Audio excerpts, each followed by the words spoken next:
और जो लोग आप पे पथराव करते हैं, टेंशन मत लेना। हाथी ने कभी भौंकने वालों की परवाह नहीं करी। अच्छा देखो, किसी गांव में एक हाथी आ जाए, मैं उस दिन भी सुना रहा था किसी को, तो गांव भर के वयोवृद्ध जो बुजुर्ग लोग रहते हैं हाथ जोड़ के खड़े हो जाएंगे, जय हो गणेश जी महाराज, जय हो गणेश जी महाराज। एक सज्जन मुझसे बोले कि गांव और शहर में क्या फर्क है, तो मैंने बोला गांव में हाथी को भी लोग गणेश जी कहते हैं, और शहर में गणेश जी को भी हाथी कहें तो बहुत बड़ी बात नहीं है। और मुझे नहीं लगता कि हाथी के सिवा कोई दूसरा पशु ऐसा है जिसके आगे इतने हाथ जोड़े जाते हैं, मुझे नहीं लगता। लेकिन एक दूसरी विडंबना यह है कि जितने हाथ जोड़े जाते हैं वो और किसी के नहीं जोड़े जाते, और जितने भौंकने वाले इसके पीछे लगे रहते हैं किसी और के नहीं लगे रहते।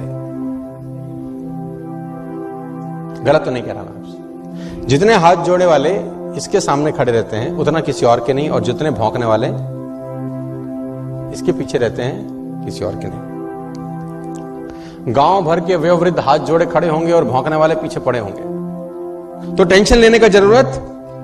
और मुझे आज तक साला ये बात समझ में नहीं आई कि कुत्तों को हाथी से तकलीफ क्या है।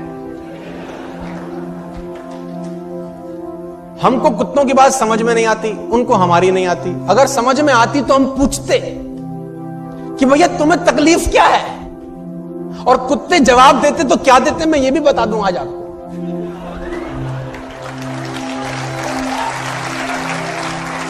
कुत्ते बोलते हमें हाथी से कोई तकलीफ नहीं है, तो फिर भौंकते क्यों हो? तो फिर भौंकते क्यों? बोले एक ही बात बोलते, हमें तो इसके आगे हाथ जोड़े खड़े हुए जो लोग हैं ना, वो सहन नहीं हो रहे साला।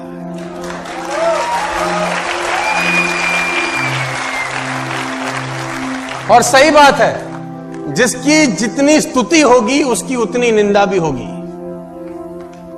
जिसकी जितनी स्तुति होगी उसकी उतनी निंदा होगी। स्तुति करने वाले हाथ जोड़े खड़े होंगे और भौंकने वाले पीछे पड़े होंगे।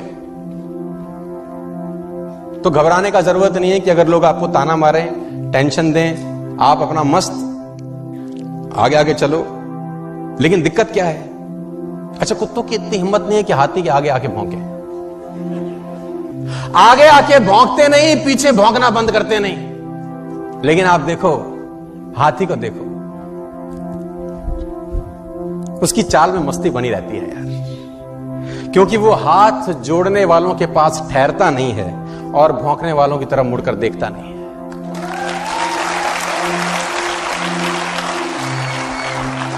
कर दो यार, तुम्हारे पैसे थोड़ी ना कट रहे हैं, कर दो।